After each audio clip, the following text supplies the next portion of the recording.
Welcome to Lost Monarch week. We're going to do something a little bit different this week.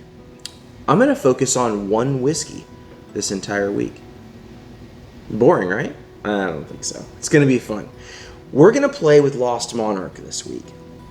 Now, why? Why am I doing this? Why would I do one whiskey for the entire week? Well, I've been thinking about this a lot. And I've been wanting to try this format out. Now, what I'm going to do is I'm going to focus on one whiskey this week and play with the versatility of that whiskey. Experiment with that whiskey. Make cocktails with that whiskey. We're going to explore everything there is to know about this whiskey this week. And we're just going to dive into it and explore Lost Monarch from Redwood Empire. And we'll talk for a few minutes about the rest of Redwood Empire and what this whiskey is, how it's made, all of those kind of interesting tiddlywinks. And then we're going to get into playing with it. Now, I have all queued up to do experiments with the whiskey pump. I took from the same company, they also make wine. This whiskey is from Sonoma County, California, right in the Russian River Valley area. And they have a wine brand called Rayburn.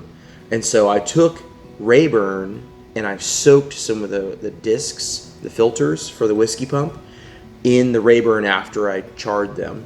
So we're going to put kind of a wine finish on this and see how it turns out. We'll see if it makes any effect. I did a charred, and then I'm also going to do the wine soaked so we can compare them to each other immediately. We're also going to make 3 different cocktails. We're going to do an old fashioned, we're going to do a Manhattan, and we're going to do a whiskey sour. Now, this is a blend of bourbon and rye. It's more rye than bourbon, so I think this whiskey is going to work amazingly in all 3 of those cocktails.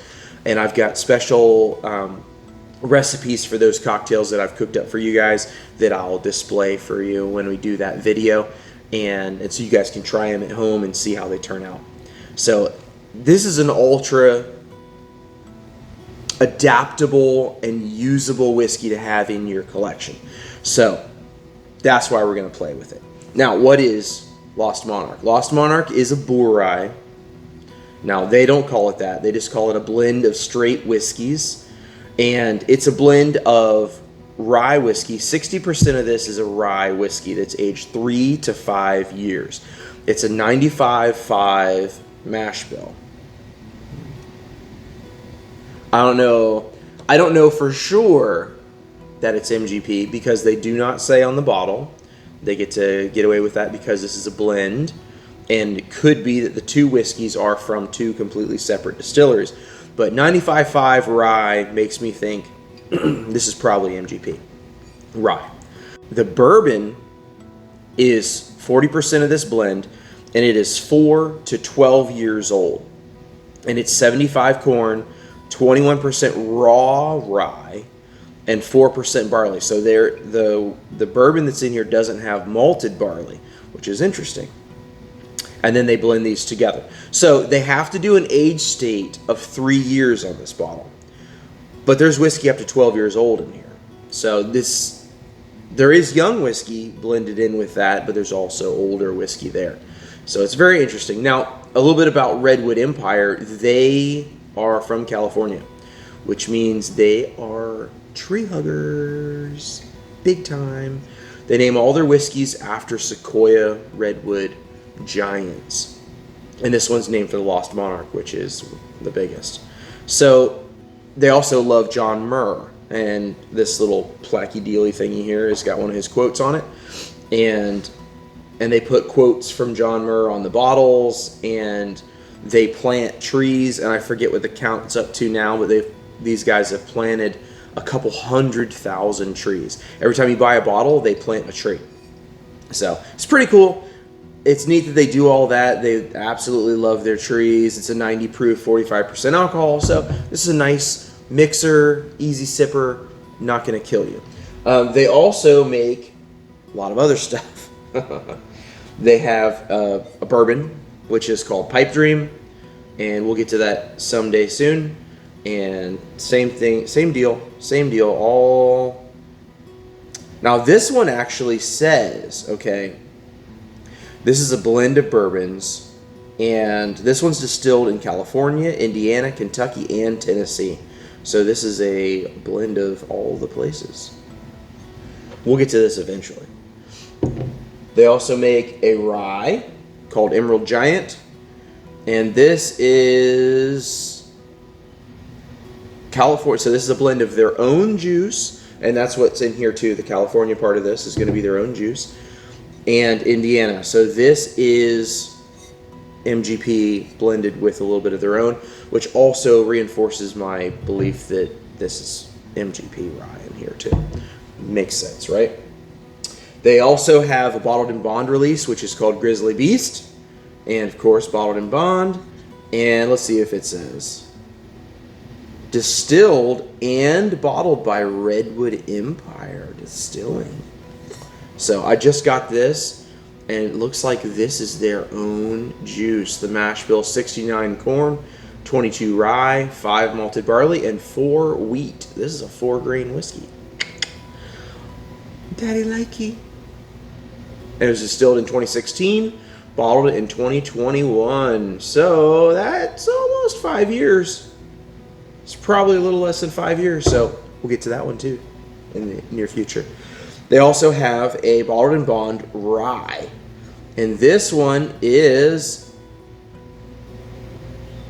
distilled, yeah, by Redwood. This is them.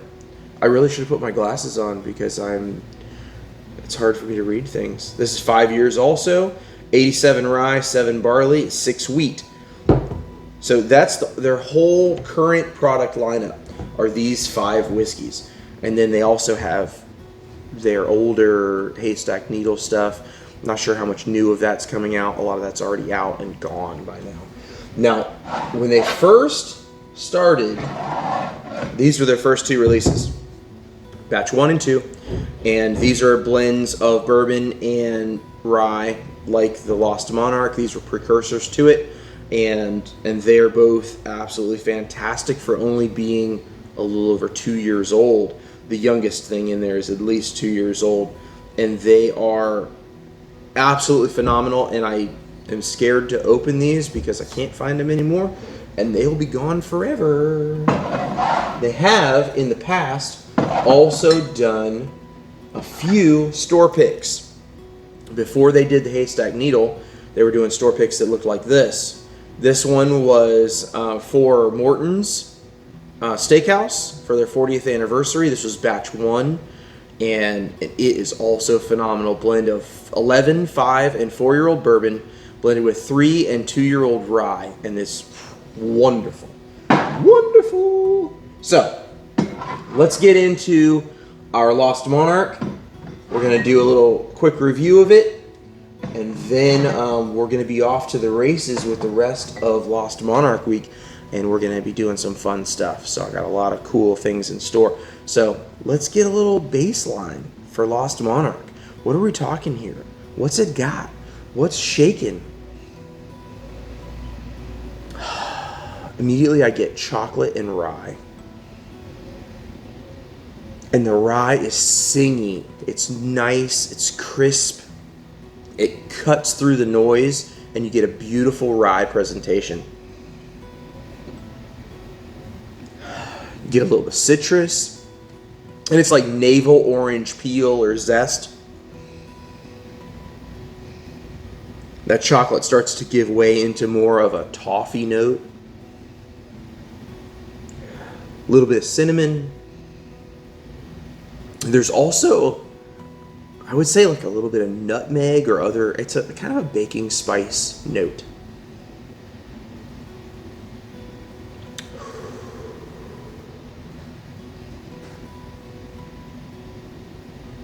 Oh, I love this bottle. Let's go. Oh, yeah, it just sings on the palate. Rye, citrus, cinnamon, and the chocolate is very light. It's more present on the nose, On the palate, it's just a little subtle note there hanging out, sliding into home plate. A little bit of a teensy-weensy chest hug. This is my first of the day, so 95%. Not too strong, but it gives you a little warmth in the chest. The finish ends with a little bit of oak and a little bit of citrus and some vanilla.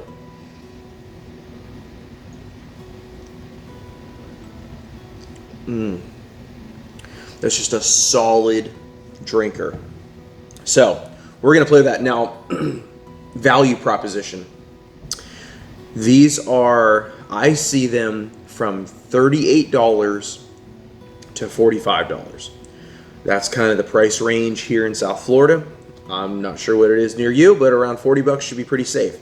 Making this a very affordable daily drinker that also you wouldn't mind blending. But then it's still nice to sip straight too. So, hey. We're going to have fun with Lost Monarch this week. I can't wait to shoot some of these videos. I've done so much prep work for this week. It's ridiculous. It's taken me almost 2 weeks to get ready for this week. With all the pictures I've taken and graphics that I've created and researching the cocktails I'm going to make. This has been a labor of love. Now, I paid for every bottle of Redwood Empire that I have. They have sent me nothing. They are not paying me to do this week. I'm doing this because I think it would be interesting to do a whole week on one whiskey and do all the different kinds of videos I could possibly do for that one whiskey to fully explore it. And when I was thinking about doing it, I did a lot of internal debate on what whiskey I wanted to do for the first one, to do a full week, fully experiment with, play with it. And this was the only one I immediately knew that I wanted to do this one because it's so versatile and I think it'll work in so many nice cocktails. So we're gonna have fun. I hope you hang out for the whole week. Watch all the videos and really familiarize yourself with this. Grab yourself a bottle. You guys can even play along. I'm going to be posting recipes and everything along the way. So, until next time, I hope you have a great day.